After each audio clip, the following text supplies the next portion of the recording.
Hello student, welcome in my YouTube channel Science Classes. Today we study the class 9 chapter Matters in Our Surrounding, topic interconversion of the three state of matter or change in state of matter. Topic interconversion of three state of matter. Which factor is responsible for the interconversion of three state of matter? Responsible factor for the interconversion of three state of matter is temperature and pressure. मतलब कि solid to liquid, liquid to gas, gas to liquid, solid to gas. These type of conversion occurs due to change of the temperature and pressure. What effect occurs in the changing temperature and pressure? With increase the temperature, intermolecular space between the molecules of matter increases. जब हम temperature increase करते हैं तो किसी भी matters के molecules के बीच का इंटरमॉलिकुलर स्पेस इंक्रीज कर जाता है and intermolecular force of attraction decreases. मतलब टेम्परेचर बढ़ाने पे intermolecular space increases and intermolecular force of attraction decreases. ठीक.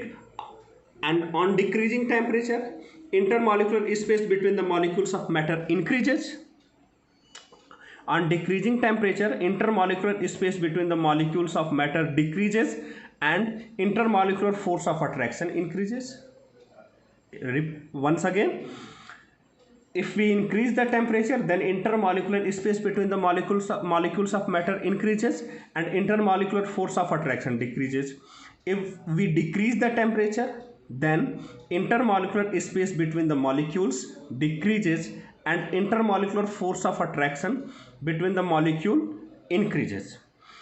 With increased temperature, molecules of example, with increase the temperature, intermolecular space of the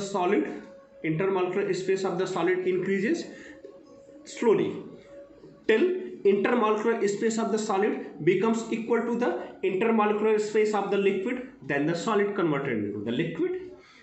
Next point, with increased pressure, intermolecular space decreases and intermolecular force of attraction increases. अगर हम pressure increase करते हैं तो intermolecular space decrease होता है और intermolecular force of attraction increase होता है. अपोजिट, अगर हम प्रेशर डिक्रीज करें then intermolecular space increases but intermolecular force of attraction decreases. With decreased pressure, intermolecular space increases and intermolecular force of attraction decreases. Next, which type of interconversion takes place between the solid, liquid and gas? This point we can understand by the triangle diagram: liquid, solid and gas. Conversion of liquid to solid is called the freezing or solidification. When liquid converted into the solid on cooling, liquid का solid में conversion cooling पे होता है, this is called the freezing or solidification. Conversion of solid into liquid,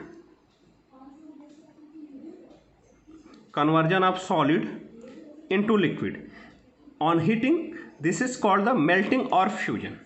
Next, liquid to gas,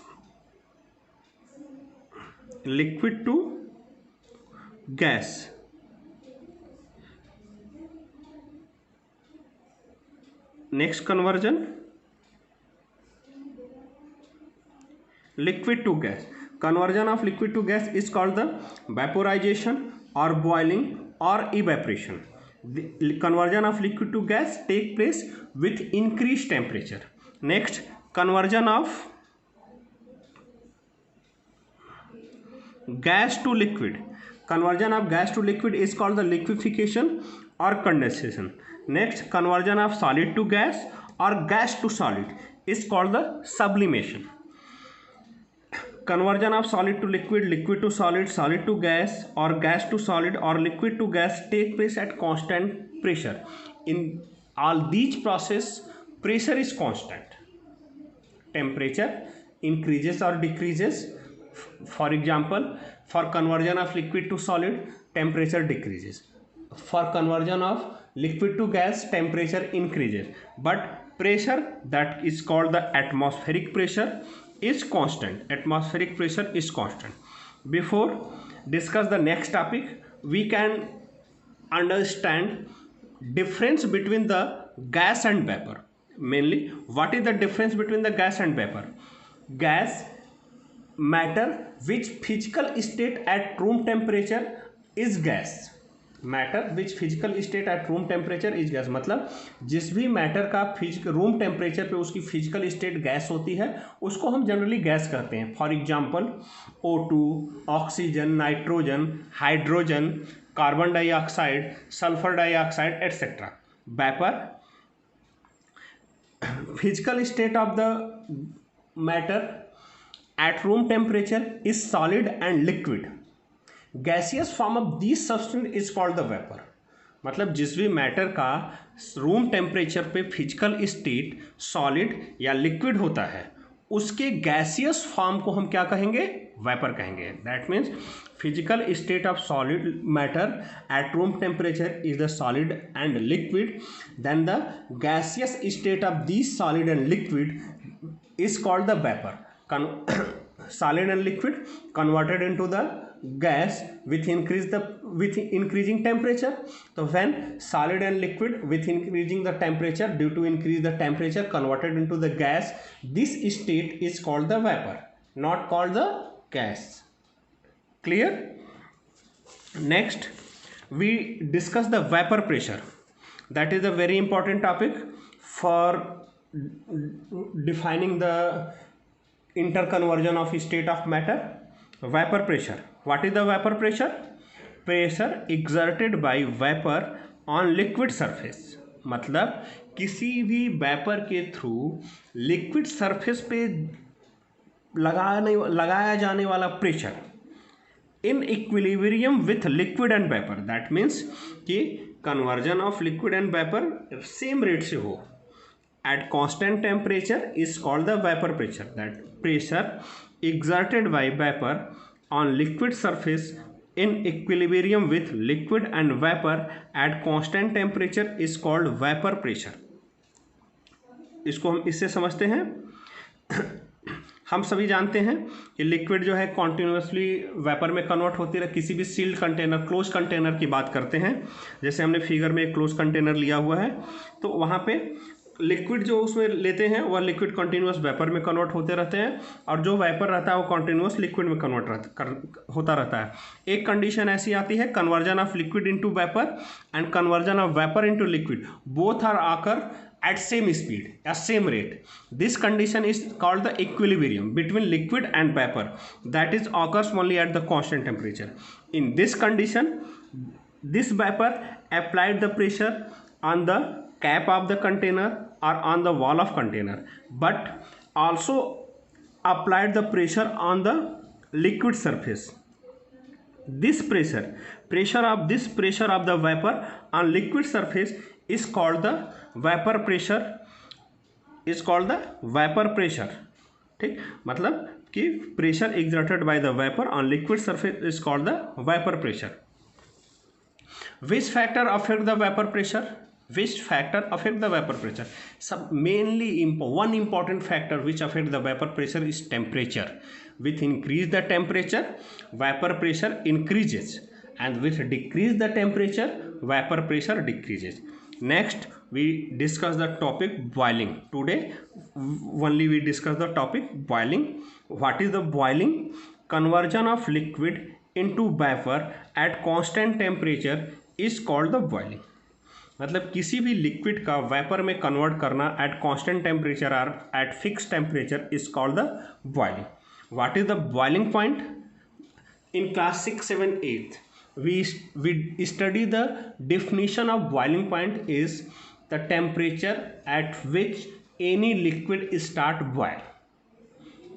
हम class 6, 7, 8 में हमने ये पढ़ा है कि temperature at which any liquid start boil is called the boiling point. मतलब जिस टेम्परेचर पे कोई भी लिक्विड बॉयल होना शुरू कर देता है उसको हम बॉइलिंग पॉइंट कहते हैं। लेकिन at higher level this definition are not considered as a correct definition. What is the correct definition of the boiling point? Temperature at which vapor pressure of liquid becomes equal to the atmospheric pressure is called the boiling point. Temperature at which vapor pressure of liquid becomes equal to the atmospheric pressure is called the boiling point. मतलब जिस भी temperature पे liquid का vapour pressure atmospheric pressure के equal हो जाएगा वही उस लिक्विड का बॉइलिंग पॉइंट होगा। उसी टेम्परेचर पे वह लिक्विड बॉयल होना शुरू करेगी। तो यह definition in each classes, in class 11th, class 12th और higher classes, this definition are correct definition. Boiling point of water is 100 degree. Example, boiling point of water is 100 degree Celsius. Boiling point of ethanol is 78.37 degree Celsius. That means that at 100 degree Celsius vapor pressure of water becomes equal to the atmospheric pressure. Due to this, liquid water boil at the 100 degree Celsius. Boiling point of ethanol is 78.37 degree Celsius. That means the vapor pressure of ethanol becomes equal to the atmospheric pressure at 78.37 degree Celsius. So the boiling point of ethanol is 78.37 degree Celsius. One important point, at higher altitudes और मतलब that mean the पहाड़ वगैरह पे जब जाते हैं, then this condition at higher altitudes amount of vapour और amount of air is less than atmospheric pressure is less at high altitude. मतलब हायर जब हम पहाड़ वगैरह पे जाते हैं तो वहाँ पे एयर का अमाउंट कम होता है, जिसकी वजह से वहाँ पे एटमॉस्फेरिक प्रेशर भी कम होता है। तो कोई भी लिक्विड हायर अल्टीट्यूड पे लोएस्ट टेम्परेचर पे बॉयल होना शुरू हो जाता है। अगर फॉर एग्जांपल एट 1 atm, अगर eight ground level boiling point of water is 100 degree Celsius. Why? Because the at ground level atmospheric pressure is 1 atm or 760 mmHg. But we at higher level, अगर हम पहाड़ पे चले जाए वहाँ पे air का अमाउंट कम हो गया तो वहाँ हो सकता है कि जो वहाँ का एटमॉस्फेरिक प्रेशर है 0.8 atm हो, तो वहाँ पे वाटर 100 डिग्री सेल्सियस पे बॉयल नहीं करेगा। 0.8 atm एटमॉस्फेरिक प्रेशर होने की वजह से इट मे बी पॉसिबल कि water boil at the 95 degree Celsius और 90 डिग्री सेल्सियस। तो एट हायर अल्टीट्यूड जैसे जैसे हम पहाड़ वगैरह पे हाइट बढ़ाते चले जाते हैं, एटमॉस्फेरिक प्रेशर डिक्रीज करता है, तो उसके साथ साथ बॉइलिंग पॉइंट भी डिक्रीज कर जाती है। Thank you for watching.